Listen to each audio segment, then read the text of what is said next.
चलो।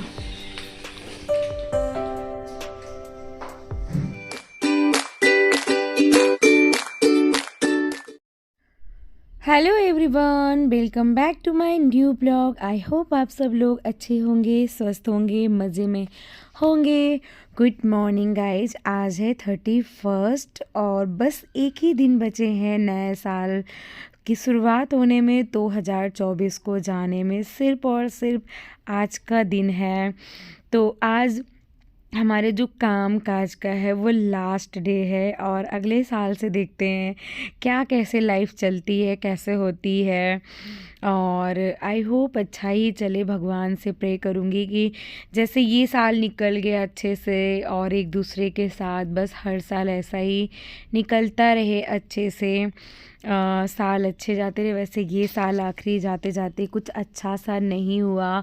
जैसे जयपुर में कांड आपने सुना होगा, वहाँ पे कुछ मतलब जो फायर वाला केस हो गया वो बहुत बुरा हुआ। मतलब कुछ कुछ चीज़ें ऐसी हुई मुंबई में, और जहाज़ का पलटना, कुछ चीज़ें ना बहुत बेकार हुई जो बहुत ज़्यादा दुखदाई था। मतलब कितने कितनों का घर ऐसे उजड़ा ना कि क्या ही कह सकते हैं। मतलब एक न्यू ईयर कहने को है, लेकिन उनके दिल से पूछो उनके लिए क्या ही न्यू ईयर। उनके लिए तो ये सबसे ज़्यादा बैड ईयर होगा। तो बस भगवान से प्रे करूँगी कि जो न्यू ईयर आए 2025 आए वो सबके लिए बहुत अच्छा हो।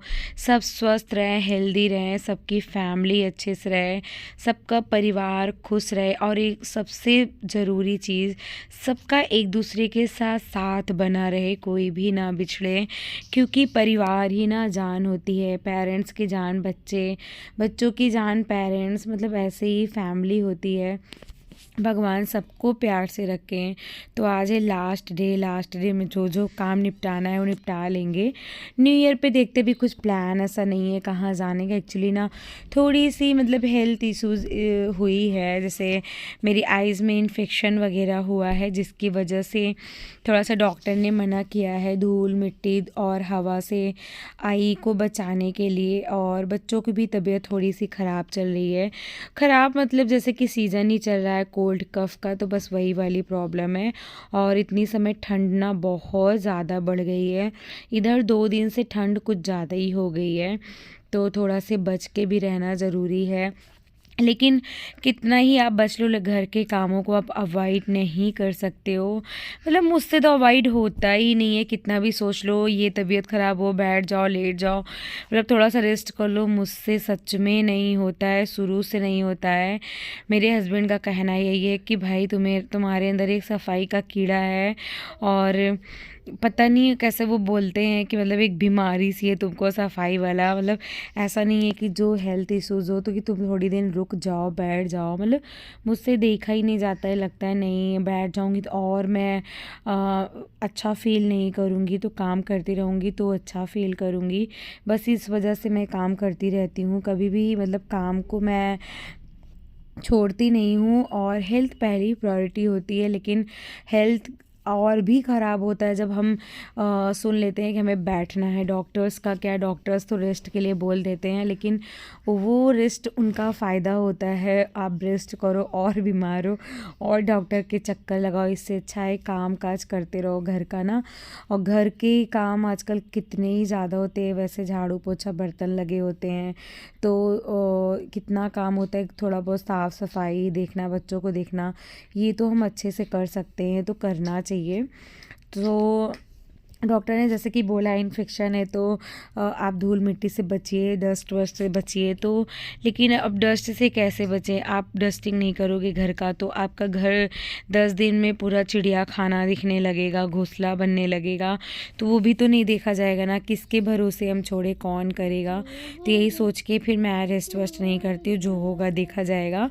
फिर मैं लग जाती हूँ कामों में। और बहुत सारे कपड़े थे जो सुबह मैंने फ़ोल्ड किया, कल का धुला हुआ था और वो सारे फ़ोल्ड करके देन इधर मैं आ गई थी रूम में थोड़ा सा सही करने। तो रूम में देखा ना, चादर में आजकल इतने ज़्यादा मच्छर होने लगे हैं, तो जैसे सोते टाइम मच्छर वच्छर मर जाते हैं ना, तो थोड़ा ब्लड ब्लड हो जाता है। तो मैंने चादर में देखा ऐसे ही 2-3 जगह थोड़ा थोड़ा सा था। तो मैंने क्या किया, पूरा बेडशीट ही चेंज कर दिया, दूसरा डाल दिया साफ़ सुथरा, और बेडशीट डाल के सारा चीज़ बेड जो है सेटअप वो सही कर दिया। कुशन्स नहीं बदला क्योंकि अभी इसके पहले ही मैंने कुशन्स चेंज किया। मैं कुशन्स 2 महीने में ही चेंज करती हूँ, जिससे कुशन्स थोड़े ख़राब भी ना हों। और फिर मुझे कपड़े भी लगाने थे और इधर कपड़े थोड़े से इधर उधर हो गए थे, तो मैंने पहले वो सही किया अलमीरा में, क्योंकि मुझे वेल ऑर्गेनाइज्ड अपना वार्डरोब जो है अपना, क्या बच्चों का, हस्बैंड का, सबका मुझे वेल ऑर्गेनाइज्ड ही पसंद है। बिल्कुल भी उथल पुथल नहीं पसंद है अलमीरा में, और ख़ासकर ठंड में तो कुछ ज़्यादा ही, क्योंकि ठंड के इतने सारे कपड़े होते हैं। आप देख सकते हैं कपड़े कैसे मैंने रखे, बीच वाले में सारे मेरे ठंड के हैं, और ऊपर जो गर्मियों के कपड़े वो सब मैंने ऐसे स्टॉक कर दिया अच्छे से।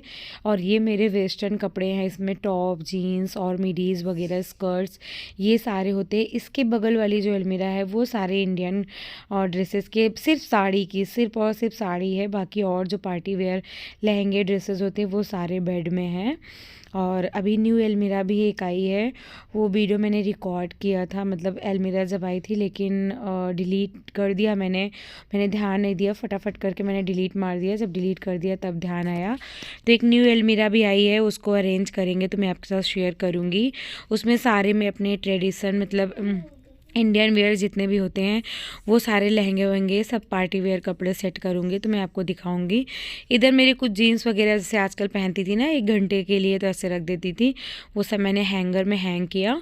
उसके बाद फिर करूँगी इस रूम की डस्टिंग, और थोड़ा सा रूम में चादर उधर ठीक कर दो ऐसे ना, तो थोड़ा सही लगने लगता है। लेकिन इतना करते करते ना फ्लोर भी काफ़ी गंदा होने लगा, और क्योंकि बेड पे जो कूड़ा कचरा था वो मैंने साफ़ करके फ्लोर पे ही गिरा दिया। सारा डस्टिंग वस्टिंग करने के बाद ना एक बार झाड़ू लगा दूँगी। पहले मैं करूँगी सारे, मतलब पूरे घर की डस्टिंग। और डस्टिंग मैं एक भी जगह का स्किप नहीं करती हूँ, चाहे वो बच्चों का रूम का हो, चाहे वो लिविंग रूम का, चाहे वो बेडरूम का, या बाहर पार्किंग एरिया का, आंगन का, किचन का, वो मैं स्किप नहीं करती। डस्टिंग मैं डेली सब जगह का करती हूँ, पूरे घर की डस्टिंग कंपलसरी है। और आजकल इतने धूल नहीं उड़ते, फिर भी एक वो कहते नहीं है फोबिया, क्या ही बोलूँ उसको, मतलब बीमारी सी है, डस्टिंग करना है मुझे, ऐसे गंदा गंदा सा दिखता रहता है। जब तक मैं डस्टिंग ना करूँ मुझे सेटिस्फेक्शन नहीं मिलता। और ये देखिए मैं बोल रही थी एक अलमीरा आई है, जो पुरानी अलमीरा थी ना हमारी लोहे वाली, उसमें मेरे ये कुछ क्लॉथ्स रखे थे इंडियन वेयर, तो वो गया है पेंट होने के लिए, बहुत पुराना अलमीरा है वो, तो पेंट होने के लिए गया है, तो हम लोग बेड पे ऐसे रख दिए हैं।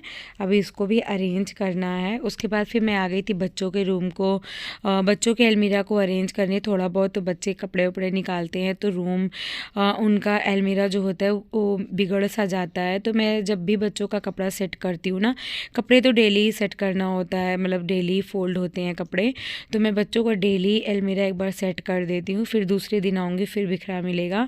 तो ऐसे ही मैं रोज़ करती हूँ, डेली का डेली बच्चों की अलमीरा सेट कर देती हूँ, तो ठीक रहता है।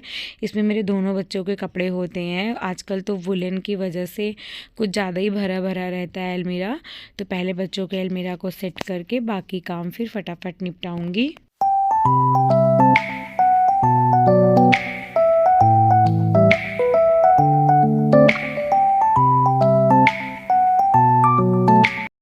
बच्चों की अलमीरा सेट करने के बाद फिर इस रूम की करूँगी डस्टिंग, क्योंकि बच्चे ना यहाँ पे पढ़ते लिखते हैं, उनका स्टडी टेबल इस रूम में है, तो स्टडी टेबल ना ऐसे पढ़ते लिखते हैं, तो इरेज साफ करते हैं पेंसिल वगैरह, तो गंदा हो जाता है, इसलिए मैं डेली ही डस्ट कर देती हूँ।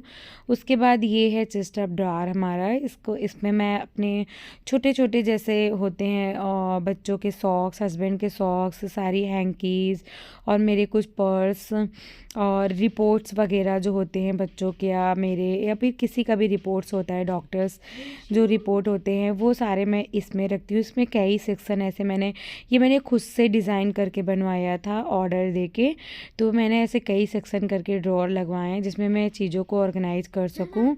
छोटे छोटे चीज़ें हैं ना जो मिलते नहीं, जैसे सन ग्लासेस हो गए, अंडर बियर्स मेरे हो गए, सारे अंडर गारमेंट्स हो गए, तो वो सारी चीज़ें मैं इस यहाँ पे रखती हूँ सारे स्टॉक करके, तो ईज़िली मिल जाता है यहाँ से। मास्क वगैरह है तो इसमें नीचे मैं पर्स, दो ड्रॉअर ऐसा जिसमें पर्स वगैरह रखती हूँ। तो मैं क्या इसको ना थोड़ा सा मुझे गंदा दिख रहा था तो मैंने क्लीन कर दिया। उसके बाद फिर मैंने लगाई थी बाबू की गदिया जिस पे उसका ऑयल मसाज होता है।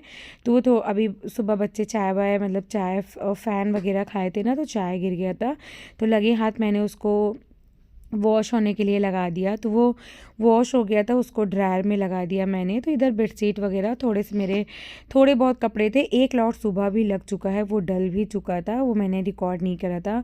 जब सुबह कपड़े लगे थे ना, मेरा बैटरी जो है मोबाइल का 3% चार्ज था, इसलिए रिकॉर्ड नहीं किया था। वो कपड़े धुल के डल भी गए हैं। तो ये दूसरा लॉट जो था गदिये का लगा था, मतलब बच्चे की जो गदिया होती है, कथरी जिसको बोलते हैं। और ये तीसरा लॉट है जो लगेगा बेडशीट वगैरह का। तो ये बस लगा के उसके बाद फिर नहीं लगाऊंगी, इसको लगा के। और ये साथ ही साथ काम करते करते ना चलता भी रहता है, बस पानी चेंज करना होता है, दैट्स इट। फिर जब हो जाएगा तो लास्ट में डाल दूंगी, काम ख़त्म हो जाएगा जो वॉश एरिया का। फिर उसके बाद मुझे ये आंगन भी साफ़ करना है और लगे हाथ फिर यहाँ की भी डस्टिंग कर लेती हूँ मैं। फटाफट मैंने सारी चीज़ों को क्लीन किया, वॉश बेसिन धुला, देन फिर यहाँ का फ्लोर भी साफ़ कर लूँगी। फ्लोर भी गंदा हो जाता है, दिन भर का कूड़ा कचरा झाड़ू लगा के हम लोग यहीं पे साइड में गिरा देते हैं। सुबह मैं सारा धुल के हटा देती हूँ। तो वो धुलने के बाद अभी वो मैंने नहीं धुला, पहले मैंने सोचा मैं पूरा झाड़ू लगा लेती हूँ क्योंकि गंदा हो गया। जैसे मैंने बताया बेडशीट वगैरह चेंज किया, नाश्ता पानी बच्चे खाते पीते हैं, और ख़ासकर फ़ैन और टोस्ट जब खाते हैं बच्चे ना तो बहुत गंदा हो जाता है। तो मैंने सोचा फटाफट मैं पहले झाड़ू लगा लेती हूँ। तो पहले मैंने रूम में अंदर झाड़ू लगाया क्योंकि बेडशीट वगैरह चेंज करा था ना, थोड़ा सा गंदगी हो ही गई थी। फिर मैंने झाड़ू लगाया। यार कितना भी झाड़ू पोछा बर्तन वाले लगवा लो, बर्तन तो चलो नहीं धुलती हूँ मैं, लेकिन कितना भी झाड़ू पोछा लगवा लो लेकिन दोबारा आपको करना ही होता है क्योंकि छोटे बच्चे हैं ना, या फिर डाइनिंग टेबल हो ना, तब थोड़ा सा ऑर्गेनाइज या फिर क्लीनिंग का काम कम हो जाता है क्योंकि डाइनिंग टेबल पे खा पी लो फिर उसी पे समेट लो तो ज़मीन पे ना नहीं गिरता है।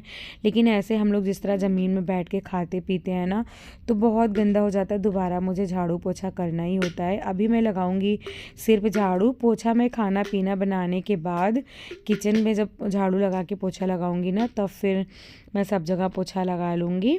और अभी तो बस यहाँ पे झाड़ू लगाने से ही काफ़ी साफ़ दिखने लगता है क्योंकि पोछा तो लगा ही होता है और बाद में फिर साफ़ कर लूँगी। उसके बाद फिर मैंने लगाया आंगन में झाड़ू, और आंगन में झाड़ू लगा के और कपड़ा तो हो ही रहा है, साथ ही साथ मॉप भी धुल लूँगी। मॉप भी पानी भरा रहता है ना तो दिन भर कहीं भी साफ़ करना होता है तो हम लोग इसी से पोछा लगाते रहते हैं। तो ये देखिए मैंने कूड़ा सब उठा के डस्टबिन में डाल दिया। फटाफट यहाँ आंगन की क्लीनिंग कर लूँगी, जल्दी से आंगन धुल लूँगी। तो आंगन धुलना भी एक काम है डेली का, और वैसे घर के मतलब बाहर भी धुलता है तो बाहर का काम धुलने का हस्बैंड का है तो बाहर हस्बैंड धुल देते हैं, जहाँ पे पेड़ वगैरह लगा है वहाँ पर भी, और एकदम बाहर गेट के पास वो हस्बैंड धुलते हैं। और उसके बाद फिर मैंने ये पीछे वाले रूम में, ये आप अलमीरा देख रहे होंगे, थोड़ा बहुत दिख रहा है तो ऐसे लग गया है। तो मैंने देखा यहाँ पे काफ़ी गंदा दिख रहा था, पता नहीं यहाँ दीदी पोछा लगाई कि नहीं, मैंने तो देखा भी नहीं, मुझे लग रहा है यहाँ पे वो आज नहीं लगाई, मतलब ध्यान ना दो ना तो स्किप भी कर देती हैं, तो मुझे ऐसा लग रहा था तो गंदा दिख रहा था। फिर मैंने वहाँ पे पोछा लगा दिया, फिर मैंने अच्छे से मॉप को क्लीन करा, क्लीन करके फिर आंगन धुल दूँगी जिससे इधर का काम जो है वो ख़त्म हो जाएगा। फिर उसके बाद मैं चली जाऊँगी नहाने, नहा के थोड़ा सा रेडी वेडी होके पूजा पाठ करूँगी। फिर मुझे कुकिंग भी करना है, खाना भी बनाना है, पहले मैं थोड़ा सा प्रिपरेशन कर लूँगी अभी आंगन वांगन धुल के।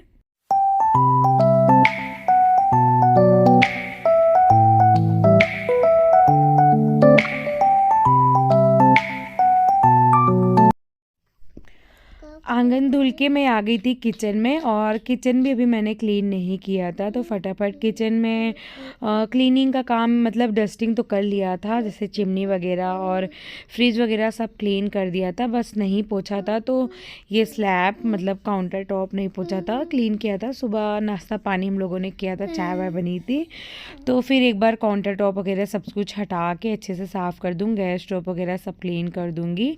और उसके बाद बर्तन लगाना होगा, और बर्तन भी अभी मैंने नहीं लगाया, दीदी धुल के जा चुकी थी, बर्तन लगाऊंगी। फिर सिंक एरिया जो है क्लीन करूंगी। उसके पहले सिंक धुलने से पहले ना मैं बाबू का जो बॉटल है दूध का वो पहले साफ़ कर देती हूँ, इसको लगा देती हूँ स्टेलाइज पे, स्टेलाइज होता रहता है। उसके बाद मैं सिंक वगैरह धुल देती हूँ। सिंक धुलने का काम जो है वो रोज़ का होता है, तो फटाफट बाबू की बॉटल धुल के सिंक वॉश करूँगी, मतलब धुलूँगी।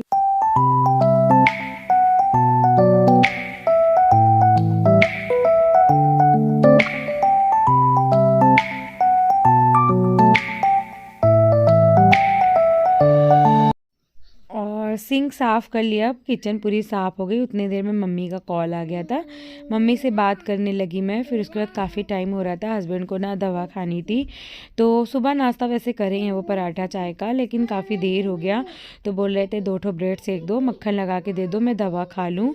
और फिर मैंने ब्रेड को सेक दिया अच्छे से, और बाबू भी खाया, हस्बैंड भी खाएँ, तो घी लगा के सेक दिया था। उसके बाद इसमें मैंने ढेर सारा बटर लगा के उनको दे दिया। उनको भी वैसे भी बटर ब्रेड खाना बहुत पसंद है, मतलब अच्छा लगता है। खूब ढेर सारा मोटी लेयर बटर का लगाने से उनको बहुत टेस्टी लगता है। तो इधर मैंने ब्रेड साफ़ करके उसके बाद मुझे बनाना है आज निमोना।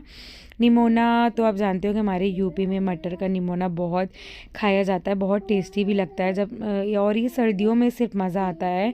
फ्रोज़न मटर का निमोना खाना बिल्कुल भी नहीं अच्छा लगता, तो जब ये ताज़ा मटर आता है ना तो ही बहुत मज़ा आता है। तो इधर फिर मैंने अपना जो है मटर वटर छील के रखा रहता है।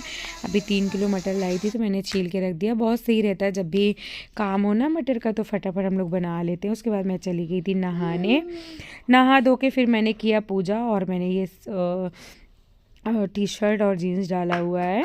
आजकल मुझे ऐसे ना बहुत शौक सा लगा है, थोड़ा सा बिल्कुल हल्का सा रेडी होके रहने का, जैसे जीन्स वीन्स पहने का। ठंड है ना तो जीन्स से बिल्कुल भी गर्मी नहीं लगती, और गर्मियों में तो जीन्स पहना ही नहीं जाता है, तो मैंने ऐसे डाल लिया। फिर मैं फटाफट लंच बनाऊँगी, काफ़ी लेट हो रहा है, 12:30 हो रहे हैं। हस्बैंड चिल्ला भी रहे हैं फटाफट करो, नहीं मैं दुकान पर ही जाके कुछ खा लूँगा।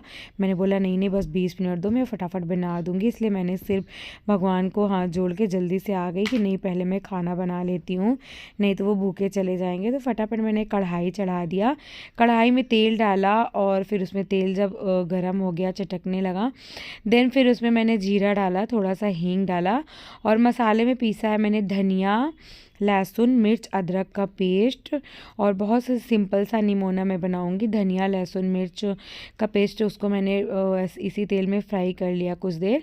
फिर इसमें मसालों में सिर्फ और सिर्फ जीरा पाउडर और हल्दी डालूंगी, गरम मसाला वगैरह कुछ नहीं, बहुत सिंपल सा सादे सा निमोना बनाऊंगी, और सच में बहुत टेस्टी लगता है। गरम मसाला डाल सकते हो आप थोड़ा सा, लेकिन ना वो जैसे सब्जी टाइप का लगने लगता है, इसलिए मैं नहीं डालती हूँ।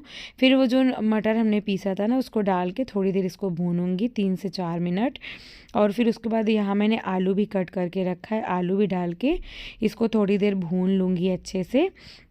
और 5 मिनट ऐसे भूनने के बाद फिर इसमें डाल देंगे पानी और नमक। फिर इसको ढक करके पकाएंगे, और जितना भी आपको रसा रखना हो आप रख सकते हैं। वैसे बहुत पतला तो ये नहीं अच्छा लगता है, बहुत ज़्यादा थोड़ा सा मतलब गाढ़ा ही अच्छा लगता है।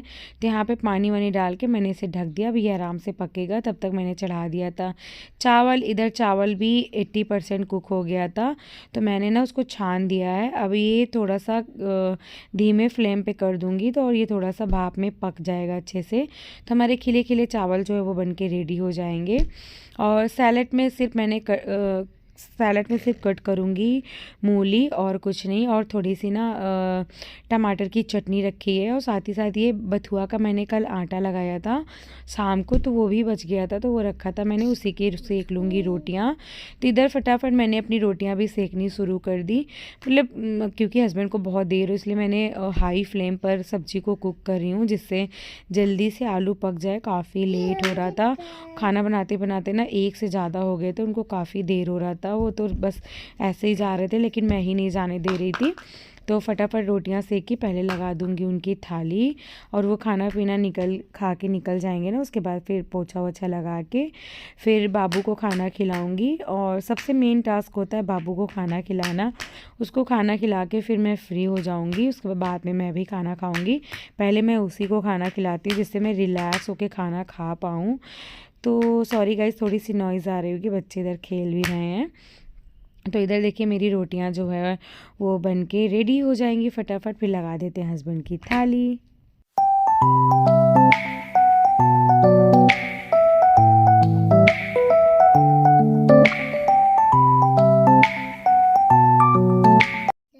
सब्जी को पूरी तरह पकने में सिर्फ 2-3 मिनट और है, तो मैंने सोचा मैं इतनी देर खड़े होकर टाइम वेस्ट करने से अच्छा है मैं थोड़ा बहुत गैस भी क्लीन कर लेती हूँ। तो साइड साइड से मैंने गैस भी क्लीन करना स्टार्ट कर दिया।